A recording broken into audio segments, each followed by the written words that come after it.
I'm Dawn Prince-Hughes. Welcome, everybody. Hi, Dawn. So honored to have Lindsey Biel, my dear friend of many, well, I guess decades at this point, talking about sensory-friendly environments. Uh, Welcome to the Ethnography. It's the only place I know of in the world where autistic/neuro-expansive people gather on a routine basis to talk about autistic culture and generate and participate in that culture. So we ask that Mhm. autistic voices come first. If you don't identify as autistic or neuroexpansive, you are more than welcome. We appreciate lots of questions. Just ask that you don't argue with anyone's lived experience. So thank you for that. And I'll turn it over to Lindsey, and I'll remind everyone to please put yourself on mute unless you are actually talking. That will help those of us who have auditory processing challenges. Thank you so much. Lindsey, take it away. Okay, thank you, There Dawn. we go. Oh, there we go, a person. Hi, There we everybody. go. Hi, I am an occupational therapist in New York City, and I wrote a book called Raising a Sensory Smart Child, which is kind of funny because it says it's about children, but there's things in there for teenagers and adults, and it's all about sensory challenges and things that can be done to help people feel more comfortable. And what I'd like to do is speak with you about that today and what your lived experience is in this very rich and often overly challenging sensory world that we're living in. I have a lot of ideas and suggestions and techniques and tips and resources. And, I could speak for 2 days on this topic, but what you have to say is so, so very important. And ideally, what I want to do in this wonderful time that we have together is to talk about things that you are experiencing and can do at home for yourself. You've probably gotten pretty good at figuring out how to engineer your home so that you're comfortable and feeling safe there. Um, for people in schools, how to feel good, how to help students feel good, and function comfortably at school. And then the workplace, I think, is one of the great unexplored areas for people with sensory sensitivities, which we know can affect all kinds of people, but especially autistic people seem to really, that's like, a huge challenge. So we can talk about all that. And again, I can talk a lot, but I'm hoping that you'll all join in and we'll talk. I just want to open by saying, I'm I'm neurotypical, you know, for lack of a better, nor I don't know, Dawn, what would you say? You've said I have one foot in both worlds. I do, and I so appreciate that because you really can get into people's experiences. So, at the very least, you're a gifted empath. Let's say that. Okay. All right. So I, for one, am so tired of seeing teachers and therapists and all kinds of people thinking about how are we going to get this kid or this adult to function in our world most, how are we going to make them do it? How are we going to sit them down and make it happen? And you know when the fact is we need to make our world more accessible for autistic people and all kinds of neurodivergent people. And the accommodations that I'm going to be talking about and that I'm sure you've come up with, we know are going to benefit everybody because we're just all human. And things that we take for granted, like the ramps and curb cuts that were implemented for people using wheelchairs. We now, like, we all love and appreciate, and they make our lives so much easier when we're pushing, a baby stroller or pulling some luggage along the street, or just an older person doesn't have to step up onto the curb. So, again, I'll be talking about a lot of solutions, and you'll be talking about a lot of solutions, I hope. But I do want to say there's obviously no cookbook recipe here for what this magic thing that works. It's very, what makes me feel good is not necessarily what's going to make you feel good, and so on. So that's why it needs to be a conversation. I think we're going to start with the home, things you can do at home. But before I go there, I want to open up the space to see if anyone has any thoughts that are coming up so far.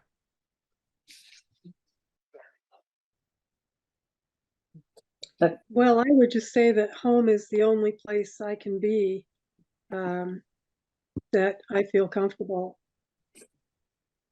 Every time I step out the door, it's too much. So I have to plan accordingly. Yeah. I'd be curious to know what can be done in like clinical settings, whether it be the doctor's office or even like in a hospital setting where things are very much sort of controlled and restricted. Um, and there's a lot of rules and stuff. Like what can be sort of readily done to help folks who do have a wide range of sensitivities, because those settings tend to be very one size fits all, and that is really not. It ends up being very unfriendly for people with sensory sensitivities. Right. That's quite true. I mean, going into a doctor's office, going into a hospital, or any of that, I think that the two main culprits are lighting, that harsh overhead lighting. There's still a lot of fluorescent lights that are still out there that are flashing and blinking and making a lot of noise. And, I'm saying, oh, I'm neurotypical. I can hear it. They give me a headache. Can't stand it. So it's the lighting and it's the sound. It's the noise, right? So, Yeah, there's no sound absorption on the walls in those places at all. right. It just echoes against all the walls. The same is true in a lot of classrooms. And the sound of electronics just humming away. Yeah. Yeah. I just wanted to mention also, now in doctor's appointments, the doctors are often typing the whole time and looking at the computer screen, and they're often typing very loudly and kind of peppering you with questions, and not showing any reaction to whether they're hearing you or not. So there's a lot going on there that I find disorientating. But I just want to add that. Yeah. Anyone else? Well, I had to go for a neurological assessment after a traumatic brain injury, and I had to drive a couple of hours to get there with being really car sick and motion sick because of my injury. Then when I got there, it was so bright. It was so, and it was like, well, you have this much time, and if you don't finish, you're going to have to come back tomorrow. So I'm going, what? I'm like, and then they did this thing where they sat me in front of a screen for, I think it was 4 hours, but there was no way I was going to be able to drive back again the next day. So I'm like, I'll do it. I'm like, coffee, just give me coffee. And it was one of the worst experiences I ever had in my entire life. It was so unfriendly. She wouldn't explain anything. She said you should have asked questions before. Well, she didn't turn on the screen and I didn't see what I was going to be doing. So she was like, well, I'm sorry, I can't explain anything to you. So I've never, I just can't believe that I, I wanted to sue her. I was so mad. And I don't ever sue anybody. And that's exactly what you did not need in that situation. Wow. That's very intense. I think when I tell a parent, let's say, for example, I often recommend that parents take their kids to a developmental optometrist because they understand functional vision. And I always tell them to, when they call in and make the appointment, ask for extra time in the appointment, explain that you need extra time and that you need, the parent needs to be able to tell the child exactly what's going to happen. So we know that things are more comfortable if we can predict. If you knew that's what you were up against, Oh yeah, it would have been, at least I would have been prepared. And not only that, but it was such a hostile environment. It was, and like at one point they wanted me to draw a house that was just like a stick figure house that was broken into 4 pieces.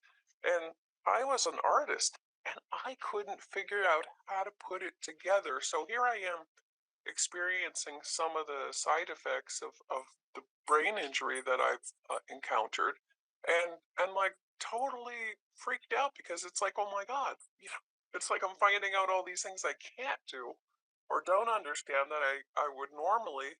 So I'm just, I was having such an emotional time and I didn't understand the questions because I just couldn't. They were written in such a way that just was so not friendly. And I can read a 700-page book in one day, but I could not do that. It was just such an unfriendly environment. But the light was the real killer. Just extreme bright lights everywhere. right. So the question becomes, let's just think, what can we do about the light? And I'm so sorry. It's like, and that was not your fault. It was not that we're placing fault, but let's place fault. I am. Yeah, well, I have no problem with calling a spade a spade. Never have happened to you. It should never happen to anybody. But particularly when you have a brain injury or, just difficulty with, anything, this should never happen. You should have extra, or again, we're not engineering our environments to meet our needs. The professionals are not doing that. And it's a shame. Let's think about lighting, some of the things that can be done about lighting. I was just talking with a friend who was at a big meeting, and she didn't know what it was, but she realized over time it was the lighting that was starting to get to her, and it got so bad she ended up crying in the corner at this huge meeting, because it just really, she couldn't, physiologically she just lost it. So I mean, wearing a hat, a wide brim hat, for her, I suggested a big showy hat because that's her style. A lot of people will wear a baseball cap to block that overhead downcast light, which is really painful for a lot of people. Thinking of, really, as a therapist, when I'm doing a session, the first thing I do is turn off the overhead light. Just get rid of that, either natural light or a lamp at eye level. You're not going to get that in a doctor's office where it's all clinical and sterile and you don't have much, variability, but I gotta tell you, there are some differences between doctors. I just had to have some periodontal work. And this guy, I had never been to a periodontist before. He gave me glasses to put on. He played soft music. He offered me something to hold. And this should be standard practice, right? So, but you can, we can wear a hat if possible. We can wear dark glasses, tinted lenses, sunglasses or tinted lenses or Erlen lenses, which are special lenses developed by Helen Erlen. That it's a whole thing because it's hard to get access to these lenses because not every eye doctor, like almost no eye doctors do Erlen lenses. One of the problems often, if you're doing any kind of tabletop work, this happens in schools a lot, where you have this downcast light and these shiny tables, and the light comes down and bounces off the table right into your eyes. So being able to put down like some matte, non-shining paper just to absorb all that horrible bouncing light could make a big difference. If a doctor cares, if a school cares, they're going to adjust the lighting. They're going to get rid of the overhead lights. Have a dimmer switch. And if you can't install a dimmer switch, if you have a regular light bulb fixture, you can put in a smart bulb and then control it with a smartphone. There are ways that we know now we can get around things. There are, an office, let me show you this one thing. Oh, I can't screen share. There are light diffusers that, Lindsay, I'm going to fix that right now. okay. There's a couple of photos I want to show you. I prepared just a couple of slides. I'm not doing a slideshow. It's just if it comes up, we'll have a visual for you. There we go. I think you're not on mute, sweetie. Oh, okay. Thank you. Right. So thinking about workplace light, doctor's office light also. So you see those cloud things, you see that plastic long roll. So just cutting that and attaching it to a light fixture, right? Those horrible light panels, and putting that in just softens up the room so beautifully, doing things like that. So calling ahead, asking for extra time, asking what's going to happen, I think are essential. Let me get off the stop share. Just real quick, Lindsay, there's a hand up. So if you're taking questions, looks like would like to ask something when you have a moment. Yeah. Oh, yeah. It was just a comment. I was going to say that in Canada, there's a really good program. I'm in not actually a panda, but there's a program in Montreal, Canada, where I participated in my cousin who uses AAC also participated in. I'm autistic and my cousin's also autistic, though we communicate differently. We both participated in a program where they have medical students, because there's a medical school in Montreal, where the medical students will have, and it's set up like a real hospital, not necessarily sensory friendly, because a real hospital would, it's made to look like a real hospital, but they have people, say, who are neuroexpansive.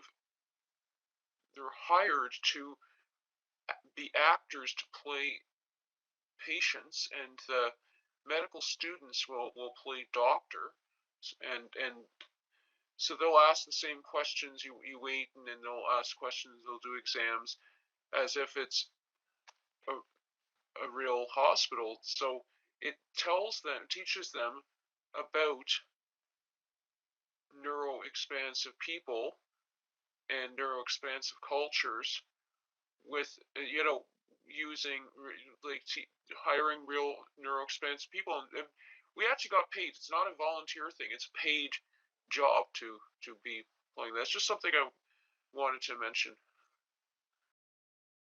I love that. That's great.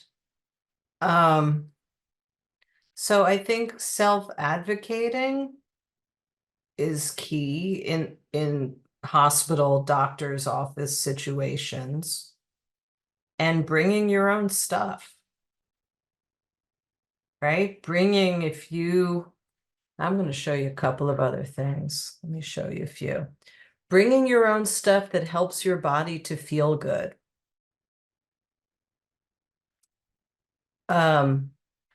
Whether that's just a hand fidget or chewing gum or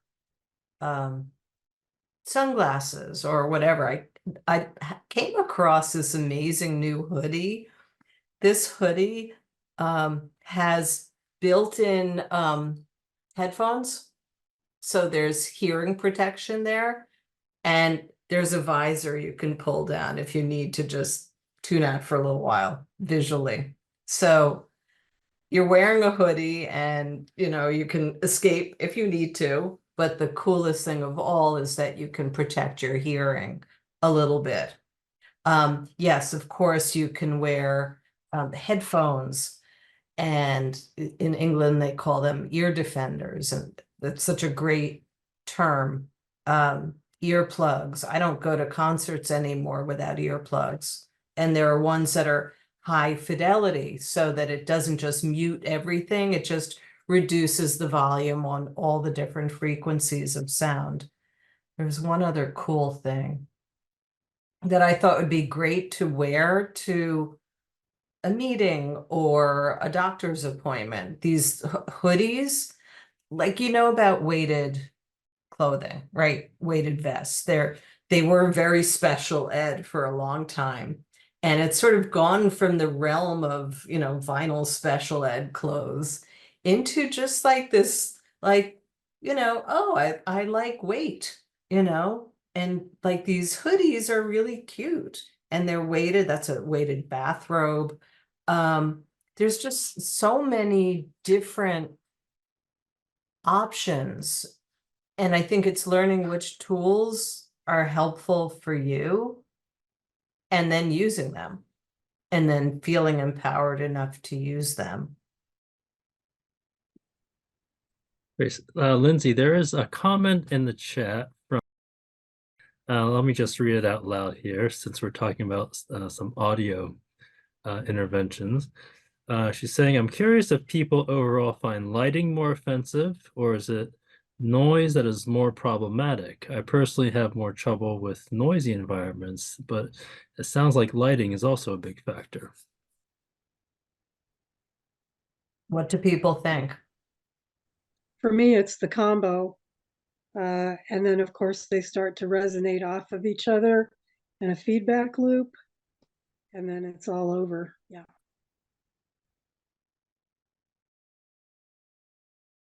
The both of them, but I noticed that if I'm able to block out one input, I can stay longer in an environment. So like if it's noisy and bright, if I could put my sunglasses on, I might be able to buy myself more time. Or if I could put some earplugs in, I could buy myself more time. I think sometimes it's also around the context. Like if you are having something medical done and you're in a hospital and it's confusing where you have to try and find which, room you have to go to. Sometimes you could be good at coping with the lights and the sound, but if you have anxiety, then suddenly the physical environment brings everything. All the lights feel too bright and all the noises feel too loud. So it's just feeling like everything is a little bit too much, especially when you're anxious. But yeah, I really resonate with going to like all my appointments are in these hospitals, and it's like Suite 8F, and it's like this labyrinth to get there. And I have vestibular issues and all that stuff what people were talking about, so I like to kind of look down at my feet, get less input, but all the signs are up high, like where to go, the see what So I wish, I mean, this would be my magic wand, is if they put like directions on the floor, like paths on the floor, colored lines or something, so you could stay looking down.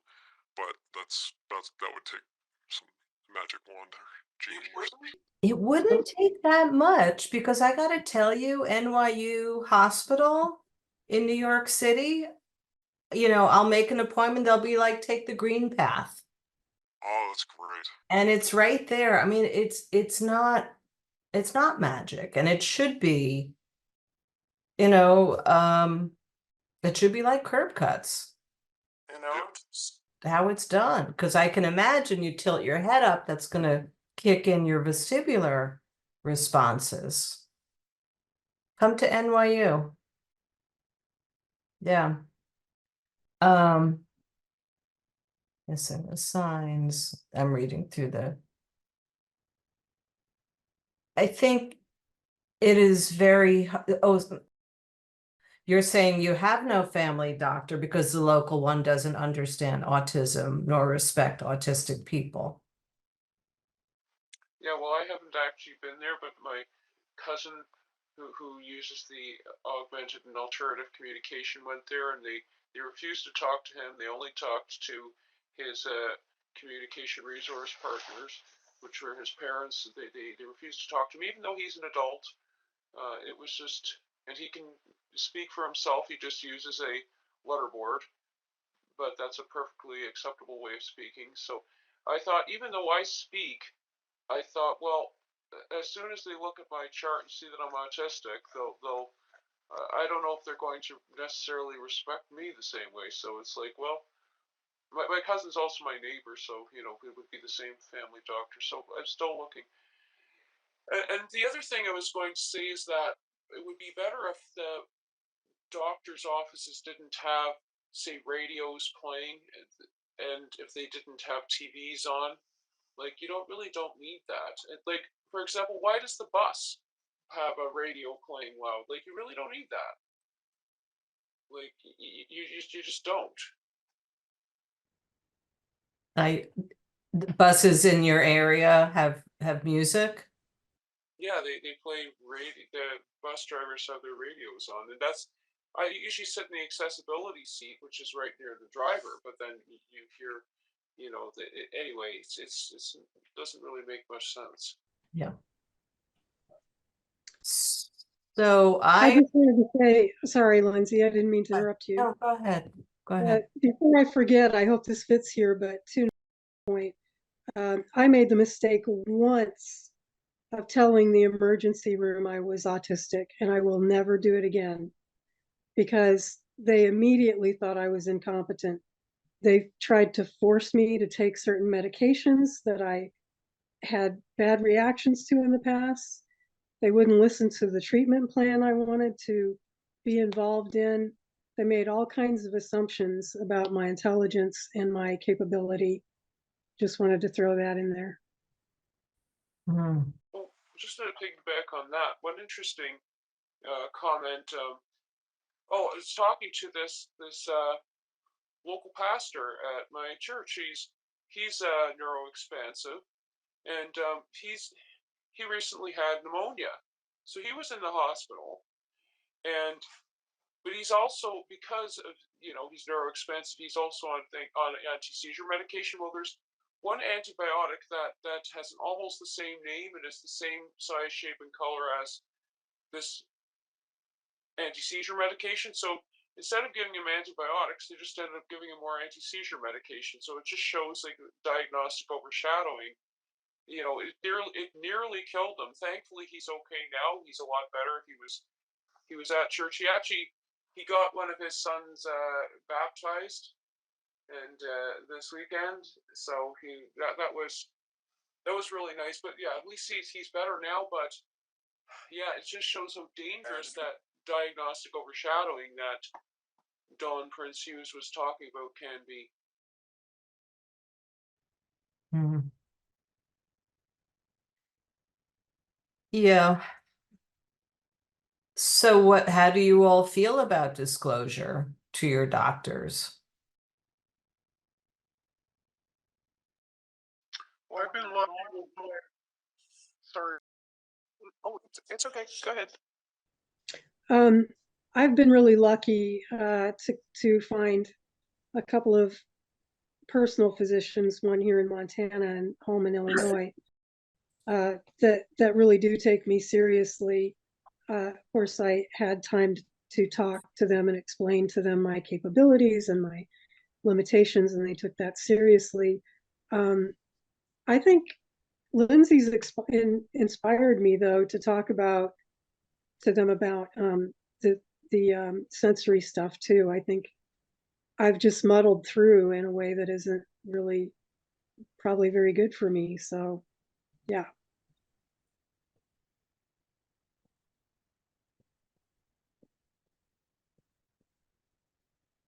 Did you want to say something? Let me see if I'm muted. Hold on. Let's see. Um, let's see. We can hear you right now. Oh, you can? I forgot to shut it off. Okay, that's great then. I I can't remember exactly what the question was now. I have short-term memory issues. Disclosure. Oh, unfortunately, whenever I go to the doctor, because of my brain injury, um, I that's usually what I'm there for. I'd be better off if I didn't say anything. It's so horrible. The only, I, I, I just can't believe the kind of care and and and they're always trying to make sure that they can, deprive you of services, and that there's nothing wrong with you, and I don't know, it's so combative. So I don't have the same experience, but it's just awful. Yeah, and you pay $1,000 to walk through the door, and you feel like you've been completely talked to for 4 minutes or 5 minutes sometimes, and it's like they ask you, "Do you remember these 5 things in a row?" And then it's like, "Okay, time." Yeah. That's Yeah, and just to anchor this, in order to get sensory accommodations, you have to disclose. And It sounds like a lot of people are. afraid of disclosure in the first place, which, I mean, Okay. so it's hard to even get off the ground. You're not muted again, honey. I know. That was my neighbor. I was returning her dog. Yeah, I think that's the thing. I mean, do you have to disclose, or can you just say, I have sensory sensitivities and this is what I need? Maybe, I mean, maybe you don't have to disclose if you're concerned that they're not going to, if you are aware that this historic, like that family doctor is not respectful of autistic people, maybe just I don't know how people would feel about this. Like, if you would ever want to make a decision, it's none of their damn business that I'm autistic. It's just I have these sensory needs and this is how they are. That might be more comfortable for people. Does that sound like anything that makes sense for anybody? Well, it does make a lot of sense. My only concern is that would they necessarily have my medical records? Now, I'm not sure that they would. Actually, that could work because I have changed provinces because I was living in Toronto all the time and I still have a Toronto health card. Well, that's actually something to look into because this is in.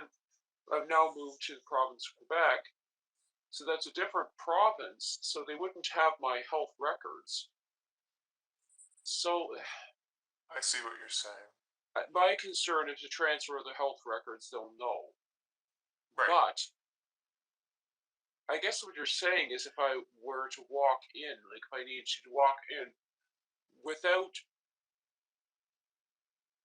I don't know. Like, I mean, they would see my Ontario health card, because it's all of an Ontario health card, and they would bill the province of Ontario, but then would they necessarily, they might not have access to my Ontario health records because they're in Quebec. But then when I transfer the Quebec records, the records to Quebec, I don't know. That's a good question. I'd have to look into that. You know what I'm thinking, and I'm just delighted hearing from you and watching your animation, your, I don't know what to call it. I'm just loving talks and watching you. I just have to acknowledge that. And listening to what you have to say. I'm not suggesting hiding or anything like that. I just want to really clarify that remark. But what comes forward is not, hey, I'm autistic, I need this. But like, hey, I'm really uncomfortable here, I need this. You know, so yes, it's going to be in your record, and yes, it's you know, it's a fact. But this is what I need. And that's that self-advocacy. What do you put up front with your doctor, with your dentist, with your employer if you're employed, with the barista? You know, what is it that you're putting forward out in the world? Yeah, I really agree with that, Lindsay, and sort of being specific about what you need. I think the problem with the disclosure itself is what it means to different people who you're disclosing to. You know, if you're all sort of very well versed in what the words mean, then the disclosure makes sense. I think the problem is everyone's got such a different idea of what the words mean. And there's a lot of assumptions and stereotyping, so that the word itself, you know, when you say it, you know what you mean when you say it, but does the other people you're saying it to have the same idea? So back to what Dawn was saying in her experience in the ER is that she says she's autistic. She very well knows what that means to her, but what she doesn't know is how the other people will interpret that, what that means. And I think that's where it becomes a problem, because then people who have a different idea jump to the wrong conclusions, and then it creates an adverse situation. But if you're more open about the specifics of what you need, I think that's harder to be confused about. And before I say any more, I'm going to say Ms. had her hand up. If you want to chime in, please feel free. Thank you. I wanted to pipe in like 3 or 4 speakers ago when you were asking, could we not say it's autism, but say I have like sensitivities. I've tried that, and I notice it's very ironic that we're the ones who are supposed to have the lack of theory of mind, but like when you talk to the nurse who's checking you in and doing your vitals, she says, "Oh, it's just going to be a few minutes. You can last that long, can't you?" And what she's saying is she's only going to be with me a few minutes. But when she leaves, it could be a very long wait before the doctor comes in. You know, and I just asked, could we just have the lights off while I'm waiting for the doctor, because I'm very light sensitive. And she's like, oh, it's just going to be a few minutes, but it's not a few minutes. And they don't like get what you mean by light sensitive. That they don't really get it unless you try to give them more details. Like I get really bad migraines. It hurts my entire face. There's just so much minimizing of it, and they're not even thinking from anyone else's perspective but their own. I wonder if, I'm just putting it out there because I've never thought of this before.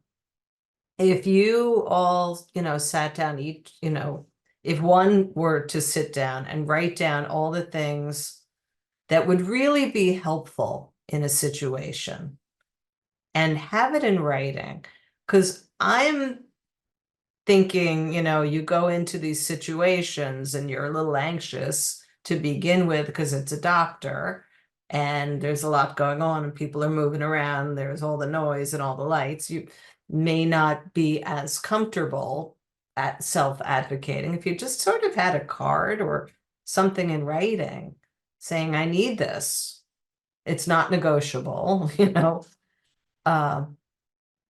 like that would be amazing self-advocacy.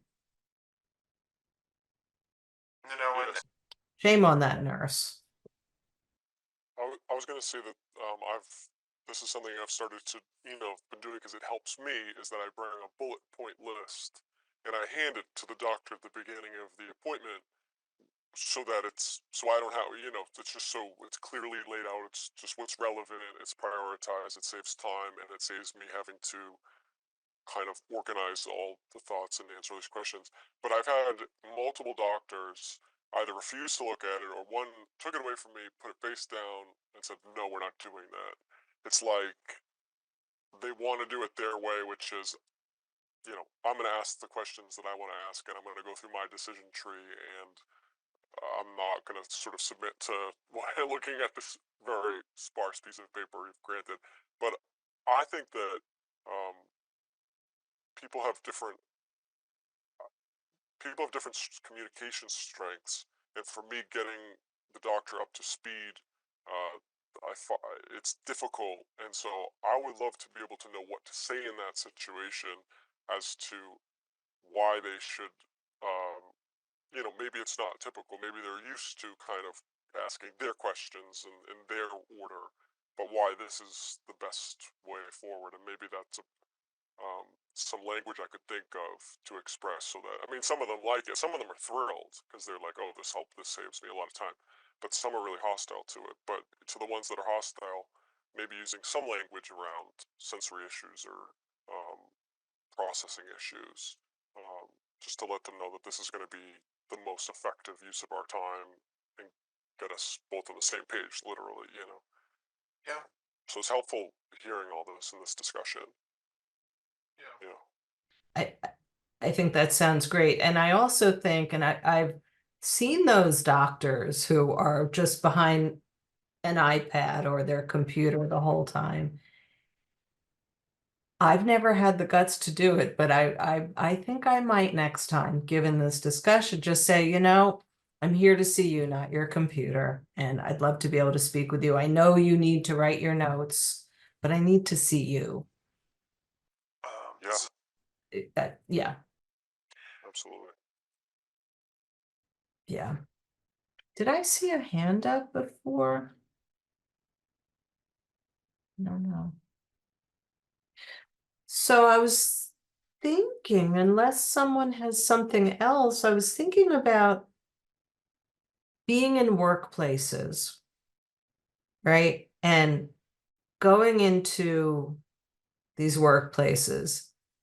And, I'm very happy that I'm in private practice and I get to go into people's homes, which I far prefer to like a clinic or an OT gym, because people don't live in clinics and OT gyms. They live in their homes or they live in their schools. So I go into very natural environments. But I'm remembering when I worked for the Department of Education, New York City Department of Education, and I'd go into these rooms that were so huge and so loud and so bright, and I quit. I couldn't do it. And I'm thinking about before I became an OT, back when I was a writer and an editor, working in these massive office spaces. And yes, I had my little cubicle, but it was really rough. So I don't know. Imagine that a lot of people are working at home remotely, which is, I don't know, you tell me, it seems like a liberation for so many people to not have to deal with that horrible workplace. So I wanted to talk about workplaces and you know, what you're all doing, if you are working. I know not everybody is working. So I just thought we'd sort of move into that area. I think I've definitely found a challenge. I'm currently looking for work and have worked in places that have to have open office environments, but there's some ways that you can get accommodations or book, a room and work on your own. But I find in certain companies I've been at, and I work almost exclusively in tech, for better or for worse, people don't care. Like they're willing, your people support team is willing to get you accommodations for you doing your work. But I've also been in places where I will be on a Zoom call, like a team meeting, and there are people just standing outside shouting. And regardless of if you have if you're neurodiverse or not, neurodivergent or not, people in groups will often not care about individual needs. And I will always be in places that are open office. But if you're standing outside a room and you're just all talking and shouting and they're happy, but they don't realize other people are trying to have a meeting, that's kind of been the default culture in a lot of places I've worked. And to the point of what you disclose and accommodations, I have been more vocal about saying I have autism and I have ADHD. What that means is most of the time I'm okay with lights and noise, but if we go out to the bar afterwards, I will find it very stressful because I can't filter out noise. So I might only stay for half an hour. But sorry, I find we have to be vocal and use that medical diagnosis for better or for worse, because I worry if we say sensory issues, we sound like we don't have a serious problem. And for me, both of those conditions are serious disabilities that affect my life. And I want people to change and me less to be accommodating and ask for help. And I want the workplaces to change. Like it's on them. And I'm tired of kind of advocating for myself. I want people to advocate for me. Yeah. I don't know if anybody saw the thing. It was in the New York Times. I know you're not all reading the New York Times. But it was this whole thing about this woman, Sarah Hernandez, who was an openly autistic School? Yeah, she lives in Enfield, Connecticut. Yes, And exactly. they fired her off was it the Board of Eds, or no, they actually fired her from her job as a teacher or as a teacher's aide because she said that she was autistic.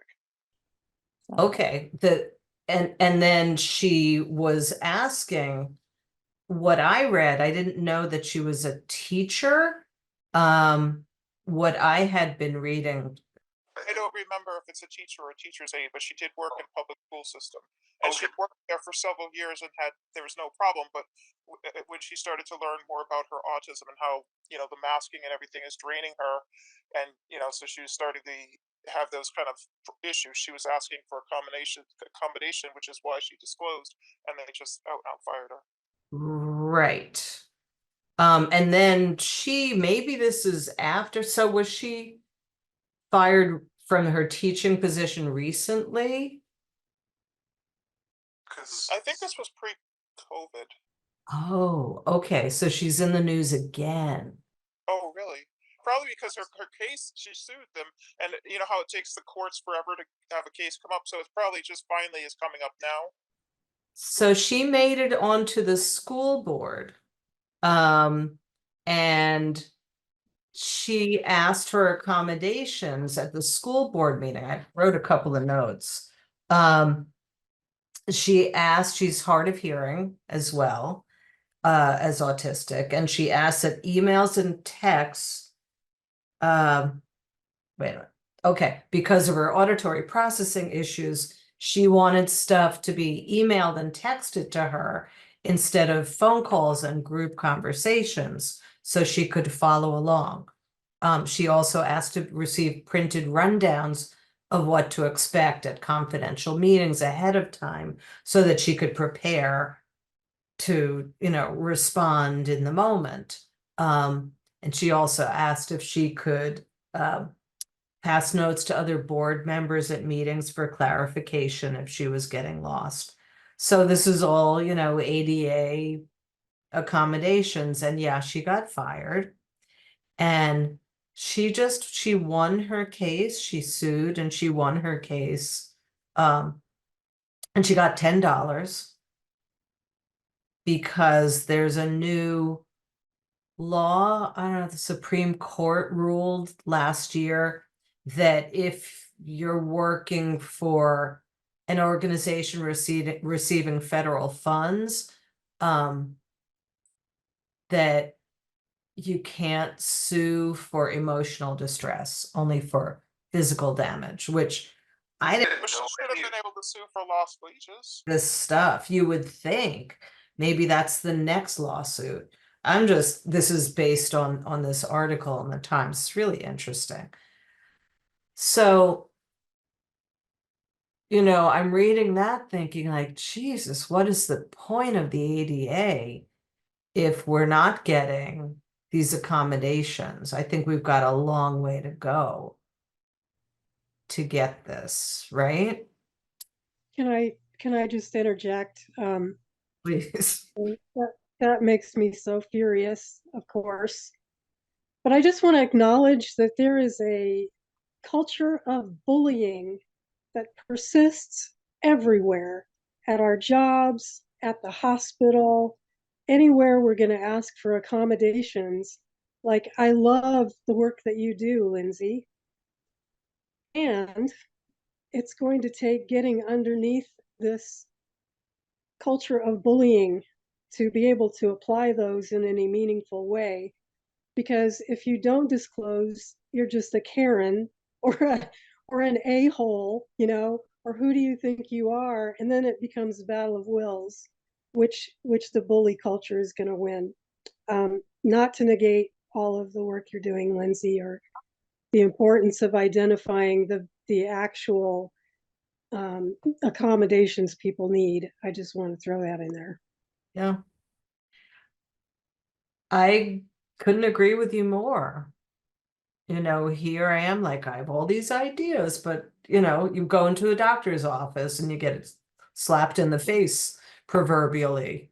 And sports arenas are starting to have sensory spaces, and museums are starting to have, you know, sensory spaces, and even like Target and all these different department stores. So it's coming. But even then, I feel like, oh, if you go to this store at 8 a.m., you know, from 8 to 9 a.m., like the worst hours that you would never want to go to a store. Like those are your hours. And there's no public transit that could take people there. Most people, you know, who have disabilities are, you know, in that kind of economic stratus where they probably rely on the public transportation. So they just make it so, you know, like ridiculously. It's not. It's not accommodation. If it's not it's not accommodating. Then it's not accommodation. Yeah. Yeah. Your hand is up, I see. Yeah, I forgot what I was going to say because I just interjected with that. But what were you asking before this? You were saying about oh, I can't remember. Can you remind me what what we were talking about? Well, we were talking about disclosure. Workplace accommodations. Workplace. Yeah, specifically workplace. I think Lindsey had gone on. Oh yeah, Lindsey had said something about, or somebody said, what about the ADA? It doesn't, you know, it's not all as encompassing as you might think, because like if they have less than 15 employees, they don't have to abide by it, and you know there are all these weird little exceptions to it. And you know when like what happened to the woman in Enfield, they kind of figure like you're going to get tired and quit. I mean, like I'm tired, so I'm not talking very well. So they probably figured they could get away with it, and And the fact that she sued them, they probably weren't even worried about that because it's been so many years since then. You know, like most people would like give up at that point or whatever. But I think because it's sort of like a civil rights kind of issue for us in this neurodiversity civil rights movement, I think she definitely pushed on with it, and so it's just going to take a lot of that. I think we just need to have a lot of people doing that kind of thing in order for it to start making any traction. Yeah. And it's kind of great that there she is in the New York Times and it got this in-depth coverage. So we're getting somewhere, but gosh, it's nowhere near. We haven't evolved nearly as much as we need to. There's so much work to be done. So much work. And This again, is If you have to tell people, that they have to do these things, like they're doing them under duress, this is the bully thing I was just referring to. We'll do it if we have to, but not unless someone forces us. And I think that's really unfortunate on a cultural level. Yeah. it's really inspiring to hear all your stories, and I appreciate the work and what everybody's experienced. I was diagnosed very late in life, actually not that long ago. But in my adult life, I just have never really been able to do like the typical 9 to 5 office job, and I was never able to really articulate even to myself or understand why. I just knew that I found it so exhausting in a way that it was just impossible to sustain. And so I ended up doing more like freelancing type work where I could be on my own. But it was such a point of shame because I feel like I'm a hardworking person. Why can't I do what everybody else can do? Why is this so difficult? Um, so now I have, somewhat of an explanation or at least some insight into that, but I haven't been on the front lines in the way that some of you have, fighting to make it possible to do those types of jobs and not have that exhaustion and kind of, and not have that shame. So I just want to kind of thank everybody for the work you're doing. Yeah, appreciate it. Thank you. Can I ask, are people like what works for you if you're working? What have you been able to figure out that works for you regarding work? Does that make sense? for me, it's a quiet space where I can control the lighting, like even the sunlight coming in, and the temperature as well. Because sometimes, if it's too cold, my brain kind of shuts down, and if it's too hot, I just get agitated and can't focus and concentrate. To be able to get up and have a bathroom break whenever you need it. I mean, a lot of places like are very stingy about that, and we've got interoception issues where we know how uncomfortable we are, and you can't focus when you're that uncomfortable. So you shouldn't have to wait till a specific time on the clock to use the bathroom if you need to, or get a drink of water or something.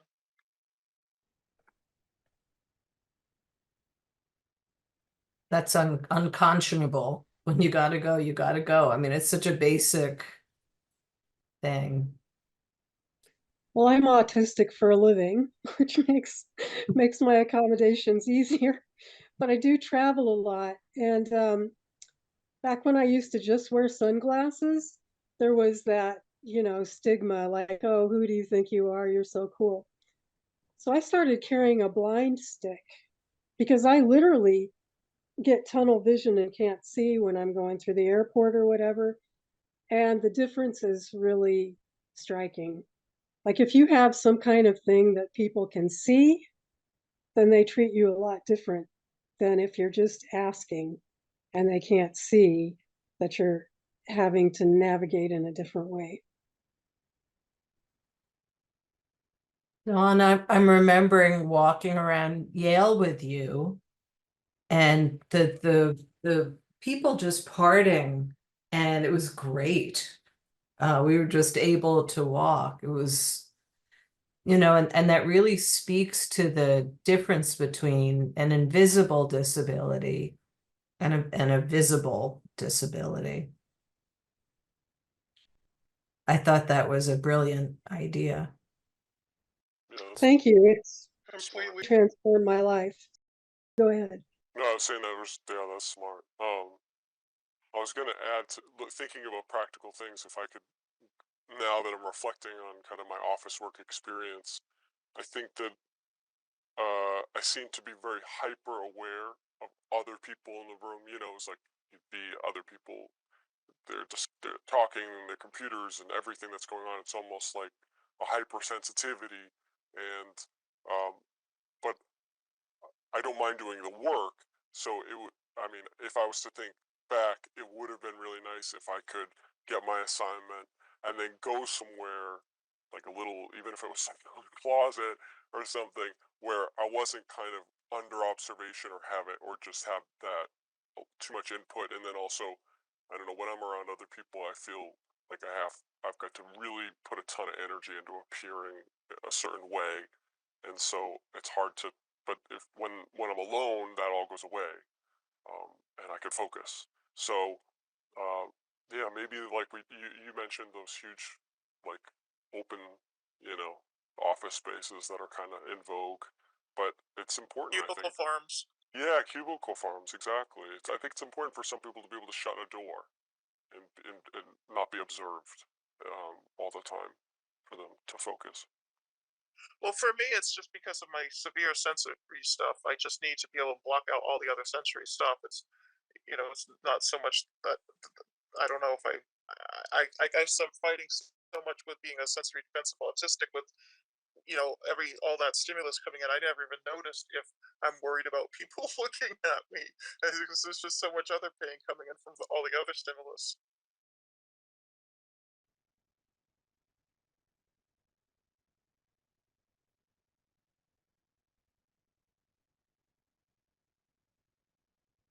I'm looking at your chat comments.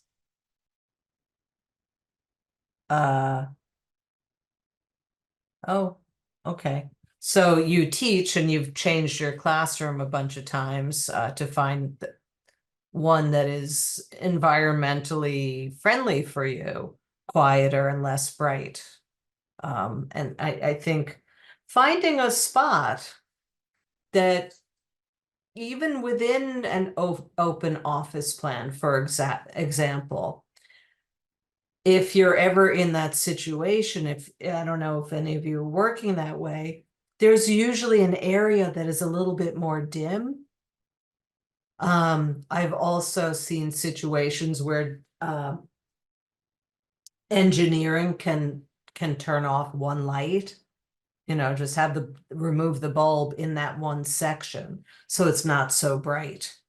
But even if there is that bright overhead, if you just add a floor lamp or a table lamp at eye level, that can help to really just cut that brightness out a lot. There are ways that, it's a big question. I'm going to be thinking about it a lot. How are doctors' offices and workplaces, like, they don't always do what they're supposed to do and what they should do, and it's so frustrating. Yeah. So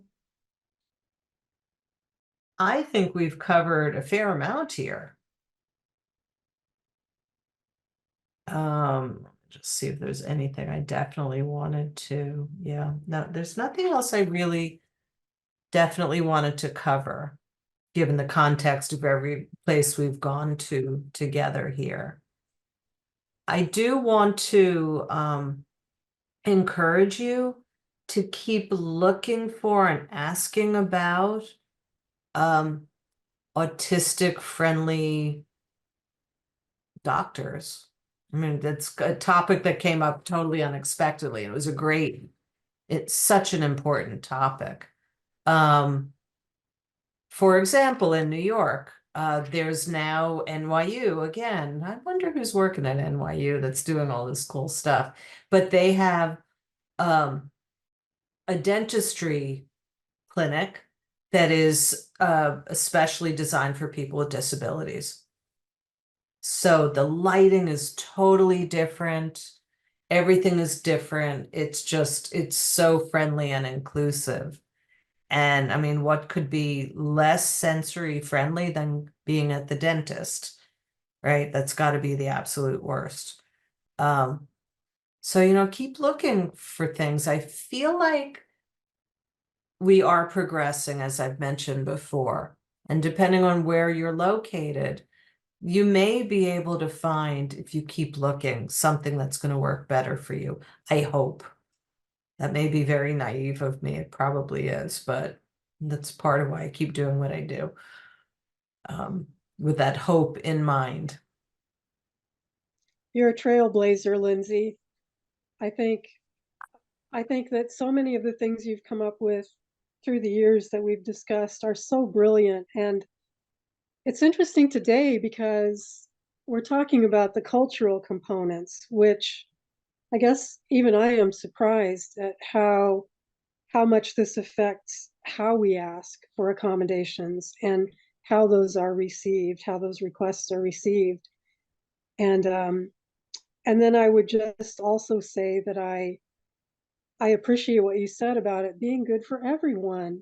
Like if anyone has a choice on a, check the box, would you rather have the sensory friendly experience or the regular experience? I mean, everybody's going to check that first box, right? Everyone. So yeah, a sea change for sure. I think culturally, shared culturally. Yeah. Yeah. I would agree. So I think, also mention that JFK has this sunflower lanyard now. Does everyone know what that is? It's the Yeah, they will treat you differently if you have it because they know that you have certain needs and need assistance. Yeah. like you have to go up. There's a special area you can get it, or you could basically buy a lanyard. You don't have to just get it at the airport, but the idea is, yeah, you can go up to the special booth, and then if you have to go through security lines, they will basically allow. It's to help you get enough time to go through the lines, or if you need extra things while you're at the airport. So I'm a little like, it feels weird to have something that publicly identifies you. On the other hand, if it helps you have a less stressful experience at the airport, which can be stressful, like why not? Maybe it'll become more common. Like to the point Dawn was talking about having the cane, like having something that gives people an idea, like a physical thing. Maybe that's what people need to be accommodating of us, maybe.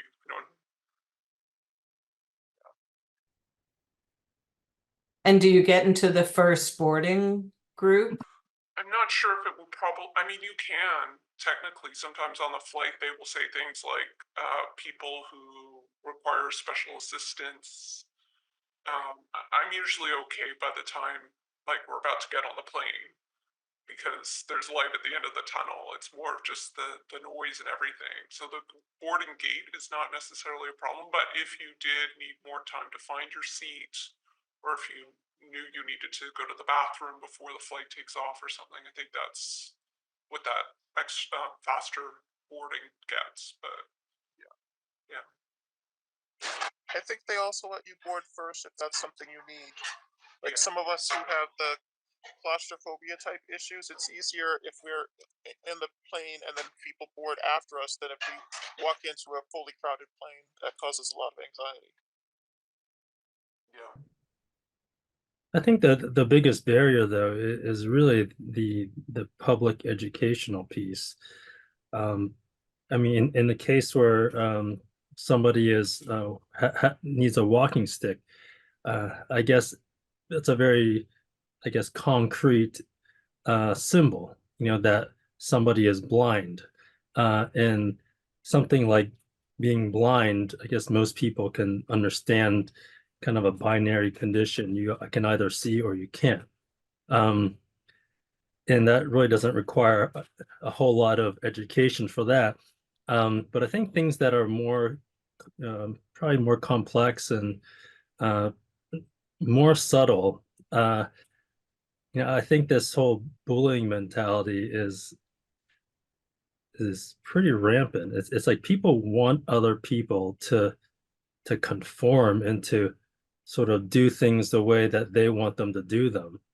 And there seems to be a resistance, and if people try to make their needs known, then there's a tendency to not want to believe it, especially if they don't understand it. So I think the understanding really needs to be pretty solid before people then sort of accept these symbols that have these more complex meanings. Like, for instance, with the sunflower,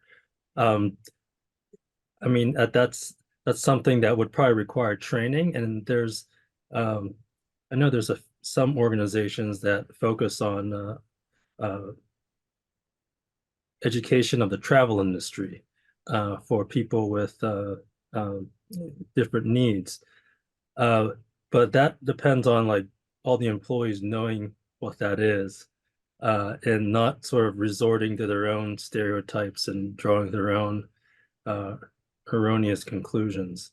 But I think that's probably, I guess, with a lot of things, undoing stereotypes and sort of bad habits is a long-term process.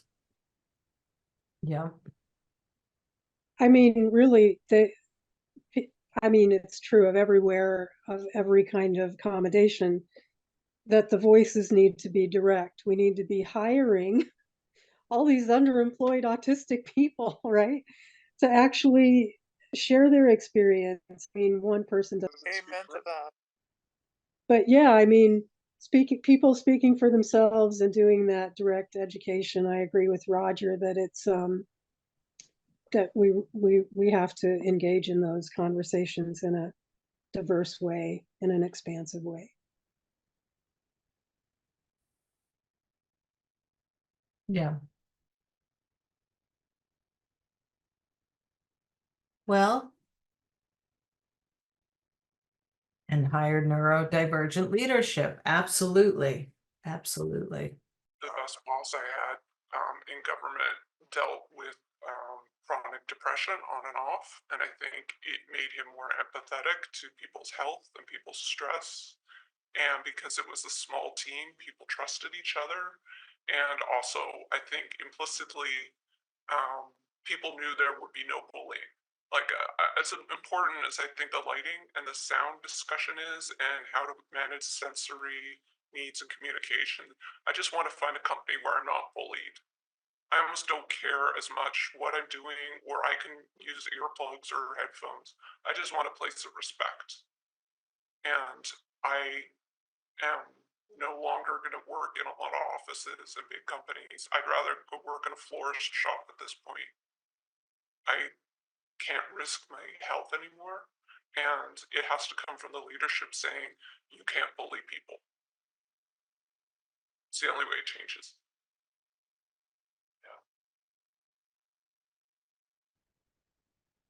Yeah.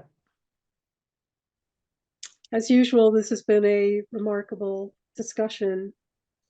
You just can't get this stuff anywhere else. We have beautiful people like you, Lindsey, who are great allies. Roger, thank you also, who give a forum for people speaking their own truth, and that's just the information included here today. I think will be mind-blowing to some people, things they've never thought about. So I'm always appreciative of all the working pieces in these sessions. Yeah. It's amazing. And it's an amazing experience to be a part of it. Really. Thank you again and again. Looks like has something to add. Yes. The thing about we having to ask for our own accommodations, that's problematic because a lot of us on the spectrum have trauma. We've been traumatized from, from mostly this bullying that you were just discussing, throughout our lives, or just, the sensory trauma of having to cope in an environment that's not designed for you, and then being kind of like, belittled or something for not being able to keep up with other people.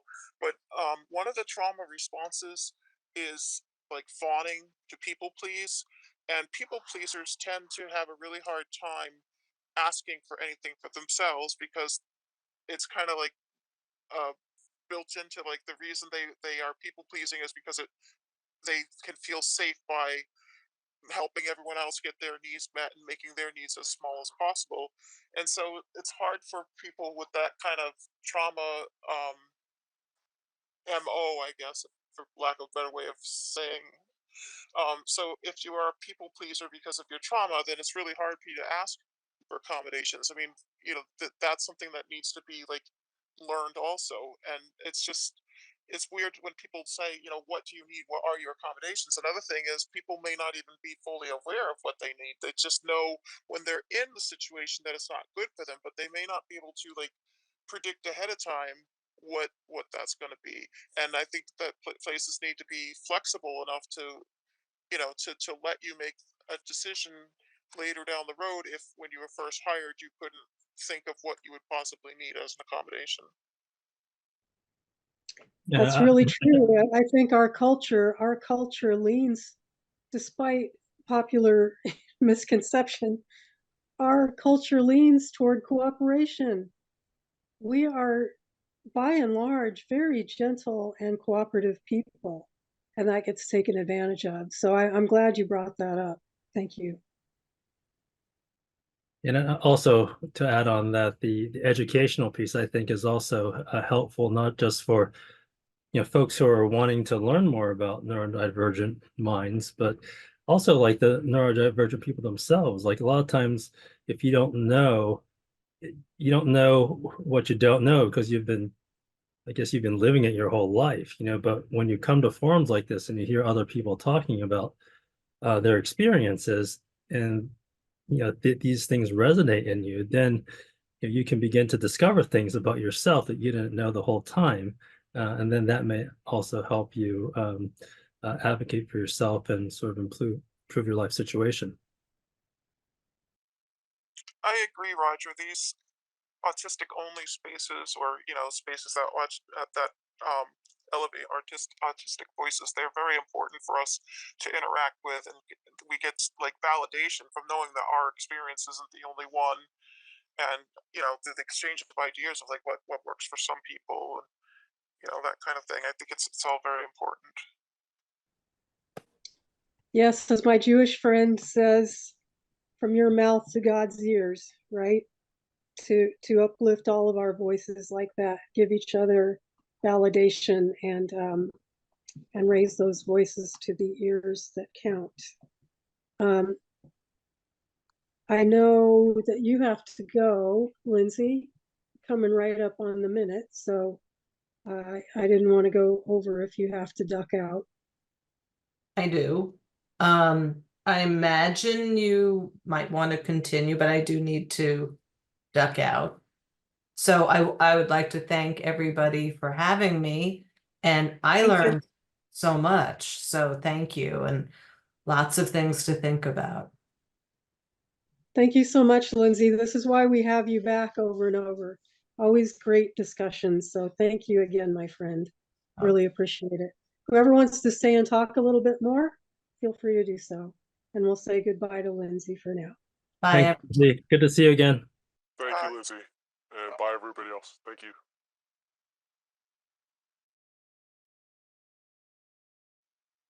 Good topic. Yeah. I mean, I always feel like we could go for hours, when we get started on these things. Everything's so connected and intersectional.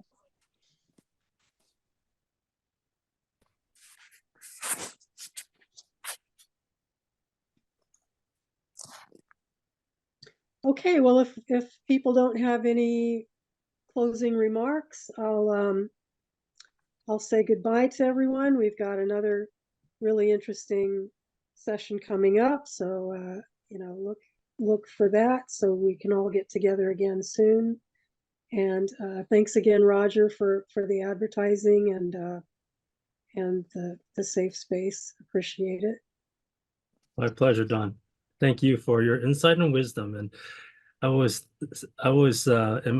marveled on how many new people. I mean, Lindsey, it's great to have her back, but the line of speakers. Don has a gift for attracting, some of the most interesting and brilliant minds. So, Don, my hat's off to you. Thank you so much. I'm lucky that way. I'll just keep doing it. Okay, everyone. See you next time. Take care. Bye-bye. Bye.